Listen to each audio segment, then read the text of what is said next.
Schematic arrangement of a steam power station or otherwise layout of steam power station, thermal power station అంతా ఒకటే అనమాట.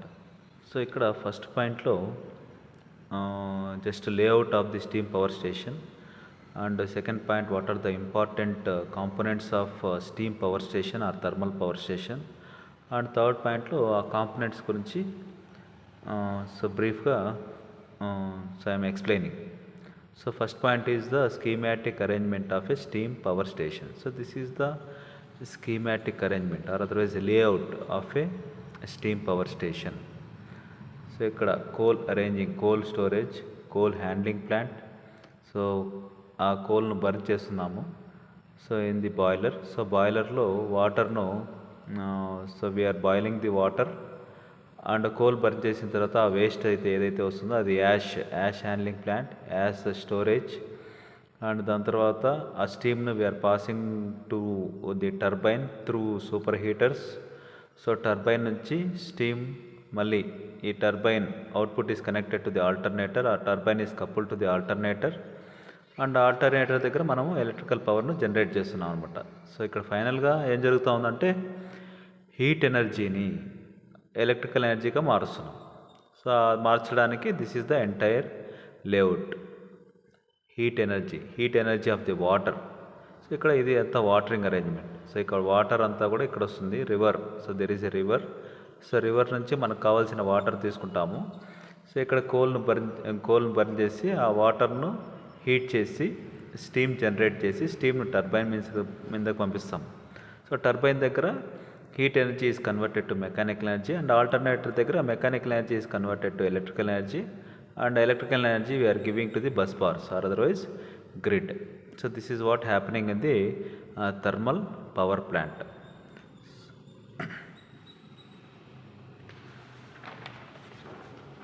So next we see what are the arrangements, important components.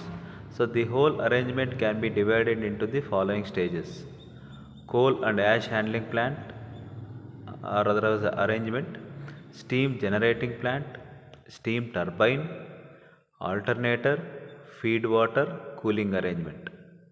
So ikkada important stages in the thermal power plant. So these are the 6 important stages. So first let us see one by one. Coal and ash handling arrangement. So first one is a coal and ash handling arrangement. So ikkada em jarugutundi, this is the coal and ash handling plant gurinchi vastundi anamata. So ikkada diagram chuste manaku this is the coal and ash handling arrangement. So coal అనేది మనకు rails ద్వారానో road ద్వారానో coal స్టోరేజ్కి వస్తుంది. బయట నుండి వచ్చిన కోళ్ళు ఇక్కడ కోల్ స్టోరేజ్లో స్టోర్ చేస్తాం. సో అది మళ్ళీ కోల్ హ్యాండ్లింగ్ ప్లాంట్కి పంపించిన తర్వాత సో బాయిలర్ దగ్గర we are burning that coal. So ఒకసారి కోల్ బర్న్ చేసిన తర్వాత యాష్ ప్రొడ్యూస్ అవుతుంది. ఆ యాష్ మళ్ళీ ఫస్ట్ యాష్ హ్యాండ్లింగ్ ప్లాంట్కి వచ్చి యాష్ స్టోరేజ్ దగ్గరకు వచ్చి so we are disposing that ash. So this is briefly about coal and ash handling plant. So now let us see in detail about the coal and ash handling plant. So the coal is transported to the power station by road or rail and is stored in the coal storage plant. So coal storage plant లో coal మనకు power స్టేషన్కి వస్తుంది అనమాట. So road ద్వారానో లేకపోతే rails ద్వారానో transport అయ్యి coal మనకు పవర్ స్టేషన్కి వచ్చి కోల్ స్టోరేజ్ ప్లాంట్లో మనము కోల్ను స్టోర్ చేస్తాము.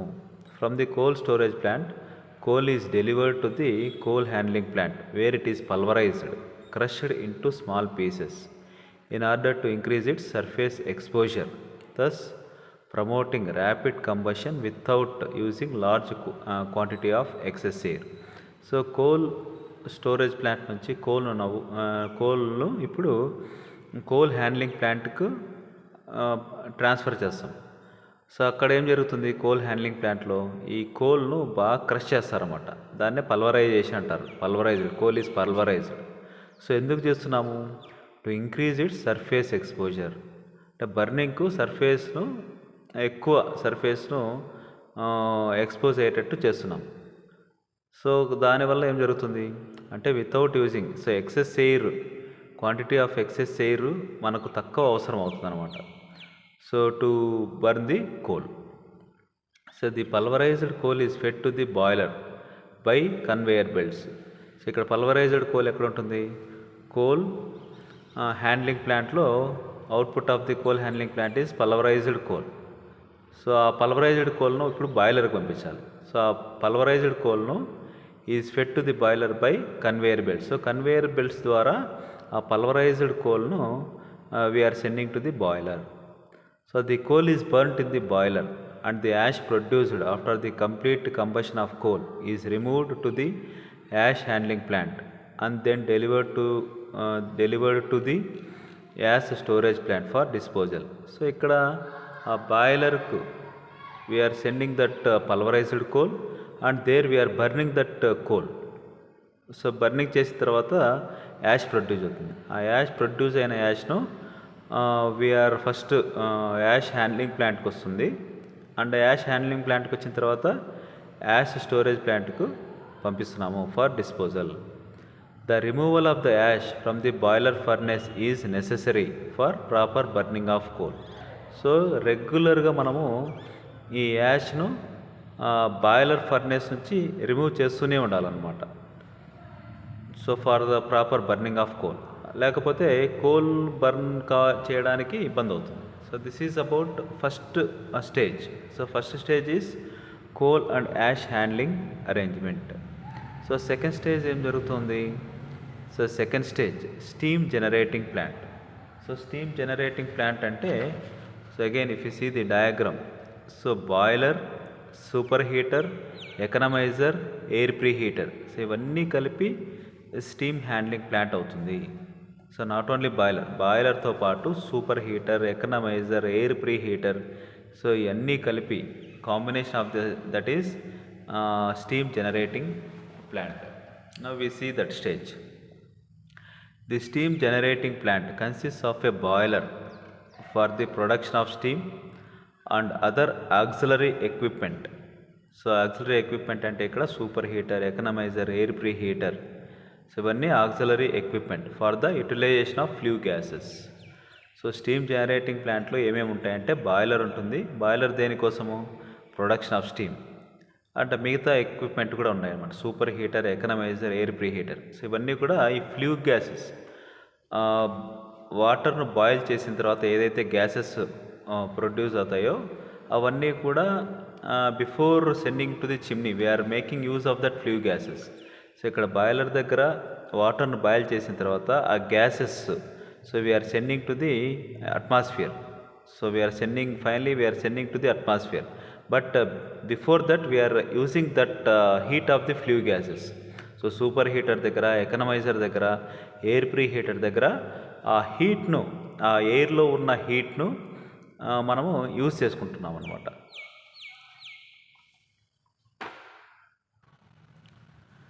సో బాయిలర్ దగ్గర ఏం జరుగుతుంది? The heat of combustion of coal in the boiler is utilized to convert water into steam at high temperature and pressure. So boiler దగ్గర ఏం జరుగుతుందంటే we are using that coal burn చేసిన తర్వాత heat ఏదైతే generate అవుతుందో ఆ హీట్ను వాటర్ బాయిల్ చేయడానికి, అంటే స్టీమ్గా మార్చడానికి. సో లిక్విడ్ స్టేట్లో ఉన్న వాటర్ను గ్యాసెస్ స్టేట్లోకి మారుస్తున్నాం అనమాట. గ్యాసెస్ స్టేట్లో వాటర్ స్టీమ్గా ఉంటుంది. So we are converting that heat energy to boil the water to convert from liquid state to gases state, so which are at high temperature and pressure. So the heat of combustion of coal in the boiler is utilized to convert water into steam at high temperature and pressure. The flue gases from the boiler make their journey through superheater, economizer, air preheater and finally exhausted to atmosphere through the chimney. So ఇప్పుడు ఆ వాటర్ను boil చేసిన తర్వాత ఆ gases ఏవైతే ఉన్నాయో అవి what is the path, they pass through the superheater, economizer, air preheater and to the chimney and from there to the atmosphere. So that is about boiler. So next ఇప్పుడు super heater. So super heater దగ్గర ఏం జరుగుతుంది? The steam produced in the boiler is wet and is passed through a superheater where it is dried and superheated. That is, steam temperature increased above that of boiling point of water. So by the flue gases on their way to chimney. So ఇక్కడ super heater దగ్గర ఏం జరుగుతుందంటే, so boiler దగ్గర generate అయిన steam wet steam అనమాట. Now we have to convert that wet steam to dry steam, so to pass to the turbine. So ఇప్పుడు ఆ wet స్టీమ్ను డ్రై స్టీమ్గా ఎలా మార్చచ్చు అంటే, ఈ బాయిల్ దగ్గర ఏదైతే గ్యాసెస్ బయటకు వస్తాయో ఫ్లూ గ్యాసెస్, హీట్ వాటర్ను బాయిల్ చేసిన తర్వాత రిమైనింగ్ గ్యాసెస్, ఆ గ్యాసెస్నే వాడుకొని ఆ గ్యాసెస్లో ఉన్న that are called as flue gases, ఆ ఫ్లూ గ్యాసెస్లో ఉన్న హీట్ను యూస్ చేసుకొని సూపర్ హీటర్ దగ్గర ఆ వెట్ స్టీమ్ను డ్రై స్టీమ్గా మారుస్తున్నాము. ఆ డ్రై స్టీమ్ను we are passing to the turbine. So that is the super heater, purpose of super heater. So next is economizer. So an economizer is essentially a feed water heater and derives heat from the flue gases for this purpose. The feed water is fed to the economizer before supplying to the boiler. The economizer extracts a part of heat of flue gases to increase the feed water temperature. So economizer అంటే ఎక్కడ ఉంది? So here we can see the economizer. So economizer ఏం చేస్తుంది? So ఇక్కడ water, so water feed water, ఈ feed water బాయిలర్కు this is the path for the feed water. అక్కడ first economizer water మనం డైరెక్ట్ బాయిలర్కు రావన్నమాట. సో ఫస్ట్ ఆ వాటరు ఎకనమైజర్కి వచ్చి ఎకనమైజర్ నుంచి బాయిలర్కి వస్తుంది. సో ఎకనమైజర్ దగ్గర ఏం జరుగుతుందంటే, ఈ ఫ్లూ గ్యాసెస్ ఇంకా మిగిలిపోయిన temperature heat of the flue గ్యాసెస్ను we're using to warm up that water. So water cold water ఉన్న cold water, feed water is a cold water. ఆ కోల్డ్ వాటర్ను we're increasing the temperature of cold water at the economizer before sending to the boiler. So with by using the heat of the flue gases. So that is what we're doing at the economizer. So next is air preheater. So an air preheater increases the temperature of the air supplied for coal burning by deriving heat from flue gases. Air is drawn from the atmosphere by a forced draft fan and is passed through air preheater before supplying to the boiler furnace. The air preheater extracts heat from flue gases and increases the temperature of air used for coal combustion. So ఇక్కడ air pre heater. So air pre heater అంటే like economizer. Economizer దగ్గర ఏం చేస్తున్నాము, ఈ flu గ్యాసెస్లో ఉన్న హీట్ను use చేసుకుంటున్నాం. దేనికోసము, ఈ కోల్డ్ వాటర్ను we're increasing the temperature of the cold water at the economizer and ఆ కోల్డ్ వాటర్ టెంపరేచర్ ఇంక్రీజ్ చేసి బాయిలర్కి పంపిస్తాం. సో అదేవిధంగా ఎయిర్ ప్రీ హీటర్ దగ్గర ఈ ఫోర్స్డ్ డ్రాఫ్ట్ ఫ్యాన్ అట్మాస్ఫియర్లో ఉన్న ఎయిర్ను ఈ ఫోర్స్డ్ డ్రాఫ్ట్ ఫ్యాన్ కలెక్ట్ చేసుకుంటుంది. కలెక్ట్ చేసుకొని బాయిలర్కు సెండ్ చేస్తున్నాం అనమాట. But before sending to the boiler we're increasing the temperature of that air. So air ఈ కోల్ను కంబషన్ చేయడానికి we're using that air. So direct ఆ కోల్డ్ ఎయిర్ను పంపించకుండా we're increasing the temperature of that air. So ఎక్కడ air pre heater దగ్గర. So ఎలా increase చేయొచ్చు, మళ్ళీ ఆ ఫ్లూ గ్యాసెస్నే, ఆ ఫ్లూ గ్యాసెస్లో ఉన్న హీట్ను యూస్ చేసుకొని we are increasing the temperature of air. So output of air pre heater is hot air. That hot air is now sent to the boiler for burning of the coal.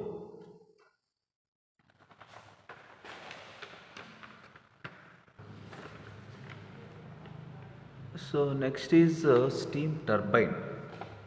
Steam turbine. So ఇక్కడ ఇదంతా అయిపోయింది అనమాట. So this is the second stage. Third stage is steam turbine. So steam turbine దగ్గర ఏం జరుగుతుంది, the dry and super heated steam from the super heater is fed to the steam turbine through main valve. The heat energy of steam when passed over the blades of turbine is converted into mechanical energy.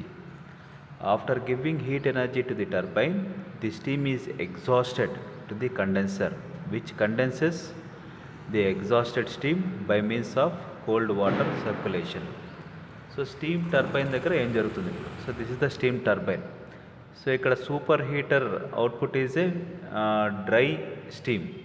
So ఇక్కడ boiler దగ్గర wet steam ఉంటుంది. ఆ wet స్టీమ్ను మనము dry చేసి super heater దగ్గర dry చేసి టర్బైన్కి పంపిస్తాం అనమాట. బట్ డైరెక్ట్ టర్బైన్ కాకుండా త్రూ వాల్వ్ ద్వారా ఆ డ్రై స్టీమ్ను టర్బైన్ మీద పాస్ చేస్తాం, ఆ టర్బైన్ బ్లేడ్స్ మీద పాస్ చేస్తాం. Now turbine blade starts rotating, అంటే ఈ స్టీమ్ ఎనర్జీ మెకానికల్ ఎనర్జీగా కన్వర్ట్ అవుతుంది. సో అక్కడ ఇచ్చేసిన తర్వాత ఆ స్టీమ్ ఏమవుతుంది, మళ్ళీ కండెన్సర్కి వచ్చేస్తుంది అనమాట. సో కండెన్సర్ దగ్గర ఆ స్టీమ్ అంతా కండెన్స్ అవుతుంది. సో ఫైనల్గా టర్బైన్ దగ్గర ఈ వాల్వ్ ఎందుకు యూజ్ చేస్తున్నామంటే to control the amount of steam falling on the turbine blades. So దానికోసం ఈ వాల్వ్ యూజ్ చేస్తాం. సో ఫైనల్గా టర్బైన్ దగ్గర ఈ హీట్ ఎనర్జీని మెకానికల్ ఎనర్జీగా మారుస్తున్నాము. So that is the purpose of the steam turbine. So next what is the stage is alternator stage. So the steam turbine is coupled to an alternator. The alternator converts mechanical energy of turbine into electrical energy. The electrical output from the alternator is delivered to the bus bars through transformer, circuit breakers and isolators. So next important stage is alternator stage అనమాట. So alternator దగ్గర ఈ turbine alternator are coupled. So turbine ఏ స్పీడ్తో అయితే తిరుగుతుందో rotor of the alternator also rotates at the same speed. So ఈ exciter అనేది ఫీల్డ్ను జనరేట్ చేయడానికి we're using the exciter. So ఫైనల్గా ఆల్టర్నేటర్ దగ్గర mechanical energy is converted to electrical energy. ఆ ఎలక్ట్రికల్ ఎనర్జీ జనరేట్ అయిన ప్రొడ్యూస్ అయిన ఎనర్జీని ఎలక్ట్రికల్ ఎనర్జీని we're giving to the bus bars or otherwise grid. So bus బార్స్కు డైరెక్ట్ ఇవ్వకోకుండా we're giving that energy electrical energy to the bus bars through transformer, circuit breakers and isolators. So transformer దగ్గర ఏం జరుగుతుంది, so మనం electrical ఎనర్జీని 11 kV దగ్గర generate చేస్తున్నాం.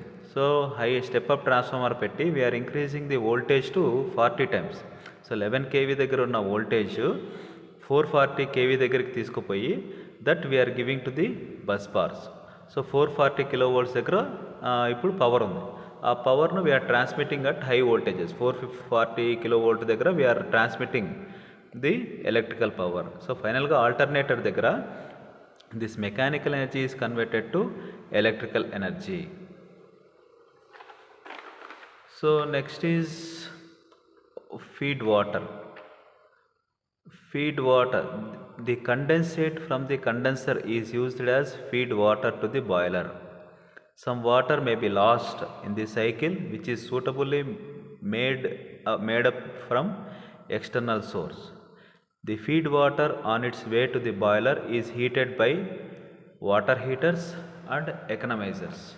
So ikkada feed water అంటే so this is the feed water. ఇక్కడ feed water part అంటే ఇది. సో ఇక్కడ ఈ వాటర్ ఇక్కడ స్టీమ్ ఏదైతే టర్బైన్ బ్లేడ్స్కి ఇచ్చేసిన తర్వాత ఆ steam output is condensed here. అంటే గ్యాసెస్ స్టేట్లో ఉన్న స్టీమ్ను మనం లిక్విడ్ స్టేట్కి తీసుకొని వస్తున్నాం అనమాట కండెన్సర్ దగ్గర. ఆ కండెన్స్ అయిన స్టీమ్ను అంటే now water is steam is in the form of a water. So condensate extraction pump. ఆ water same water again we're using for the again వాటర్ని బాయిలర్కి పంపిస్తాం అనమాట. సో దాన్నే ఫీడ్ వాటర్ అంటారు. సో ఇక్కడ కొంత వాటర్ లాస్ అవుతుంది. సో ఇప్పుడు ఈ సైకిల్లో ఇదే వాటరే మళ్ళీ రిపీట్ అవుతూ వస్తుంటుంది అనమాట. సో ఇక్కడ water is A pass to the boiler దగ్గర స్టీమ్ దగ్గర మళ్ళీ వాటర్ లేక్ మార్చిన తర్వాత మళ్ళీ బాయిలర్ దగ్గర పంపిస్తాం. బాయిలర్ దగ్గర స్టీమ్ లేక్ మారుస్తుంది. స్టీమ్ తర్వాత దిస్ ఈజ్ ద సైకిల్. అంటే ఇక్కడ కొంత వాటర్ ఖచ్చితంగా లాస్ అవుతుంది అనమాట. ఆ లాస్ అయిన వాటర్ను we're getting from the river. ఈ వాటర్ ట్రీట్మెంట్ ఛాంబర్ ద్వారా ఎంతైతే వాటర్ లాస్ అవుతుందో, సో ఇప్పుడు let suppose 100 kgs of water use చేస్తున్నాం అనుకోండి. 100 kgsలో ఖచ్చితంగా ఒక 10 kgs లాస్ అవుతుంది అనుకోండి. అంటే ఆ సైకిల్లో 90 kgs మాత్రమే వాటర్ ఉంది. ఇప్పుడు ఆ remaining 10 kgs we're getting from the river. ఆ రివర్ ద్వారా ఆ 10 kgs తీసుకొని వస్తున్నాం. Now again 100 kgs we're passing 100 kgs of water to the boiler. But direct boiler పంపించకుండా ఆ ఫీడ్ వాటర్ హీటర్ ఎకనమైజర్ ద్వారా కొంచెం వాటర్ టెంపరేచర్ ఇంక్రీజ్ చేసి మళ్ళీ బాయిలర్కి పంపిస్తాము. సో కండెన్సర్ దగ్గర we're condensating that steam. So turbines blades మీద పడిన తర్వాత ఏదైతే స్టీమ్ బయటకు వస్తుందో ఆ స్టీమ్ను now we have to condensate. అంటే we have to change into the water. అదంతా కూడా ఈ కండెన్సర్ దగ్గర జరుగుతుంది. ఈ కండెన్సర్ దగ్గర ఎలా జరుగుతుంది? ఈ ఈ now we're passing some water, circulating water pump. So pipes ద్వారా ఆ వాటర్ను సర్క్యులేట్ చేస్తున్నాం అనమాట. ఆ పైప్స్ చుట్టూ now there is a steam. So ఆ పైప్స్ చుట్టూ ఈ కోల్డ్ వాటర్ పంపించడం వల్ల ఆ పైప్స్ చుట్టూ వీఆర్ నాట్ ఇక్కడ మనం we're not adding water, just we're passing that steam around the pipes of a cold water. ఆ కోల్డ్ వాటర్లో ఈ పైప్స్ ఉంటాయన్నమాట. ఆ పైప్స్లో కోల్డ్ వాటర్ పోతూ ఉంటుంది. ఆ పైప్స్ చుట్టూ స్టీమ్ ఉండడం వల్ల ఆ స్టీము వాటర్గా మారుతుంది. అదే వాటర్ ఇట్లా సర్క్యులేట్ అవుతూ ఉంటుంది అనమాట. So cold water we're circulating the cold water so around in the pipes. ఆ పైప్స్ చుట్టూ స్టీమ్ ఉండడం వల్ల ఆ స్టీమ్ వాటర్గా మారి అదే వాటరే ఇట్లా ఫ్లో అవుతుంది. Here we're not adding the water to the steam. So ఏదైతే లాస్ అవుతుందో ఆ వాటర్ డైరెక్ట్ రివర్ నుంచి ఇక్కడ we're adding. So next and last one is cooling arrangement. So in order to improve the efficiency of the plant, the steam exhausted from the turbine is condensed by means of a condenser. Water is drawn from a natural source of supply such as a river, canal or lake and is circulated through the condenser. So ఇక్కడ previous point feed water గురించి చెప్తున్నాను అనమాట. So ఈ ఇక్కడ స్టీమ్ను condensate చేసిన తర్వాత ఏదైతే water వస్తుందో ఆ వాటర్ను మళ్ళీ బాయిలర్కి పంపిస్తాము. బట్ ఏదైతే లాస్ అవుతుందో ఆ వాటర్ రివర్ నుంచి తీసుకొని మళ్ళీ ఫీడ్ వాటర్ హీటరు అండ్ దాని తర్వాత ఎకనామైజర్ దగ్గర మళ్ళీ టెంపరేచర్స్ ఇంక్రీజ్ చేసి ఆ వాటర్కు which is called as a feed water we're sending to the boiler. ఇక్కడ కండెన్సర్ కూలింగ్ అరేంజ్మెంట్ దగ్గర ఏం జరుగుతుందంటే ఇందాక చెప్పినట్టు ఈ కండెన్సర్ దగ్గర there is a cooling arrangement. ఆ పైప్స్లో లోపల there are pipes, water pipes. ఆ వాటర్ ఇట్లా కూలింగ్ టవర్ ఈ కెనాల్ దగ్గర నుంచి కొంచెం వాటర్ తీసుకొని సో బాగా కూల్ చేసి ఆ కూల్ వాటర్ ఈ కండెన్సర్ ద్వారా పైప్స్లో సర్క్యులేట్ చేస్తూ ఉంటాం. ఆ పైప్ చుట్టూ ఆ స్టీమ్ పాస్ చేయడం వల్ల స్టీమ్ టెంపరేచర్ తగ్గేసి 100 డిగ్రీ సెంటీగ్రేడ్ కన్నా తక్కువ వస్తే వాటర్ లేక్ మారుతుంది. ఆ వాటర్ కూల్ అయిన water we're adding to the feed water pump అనమాట. So this is about layout of the steam power ప్లాంట్. సో స్టీమ్ పవర్ ప్లాంట్ని థర్మల్ పవర్ ప్లాంట్ అని కూడా అంటారు అన్నమాట. So very important.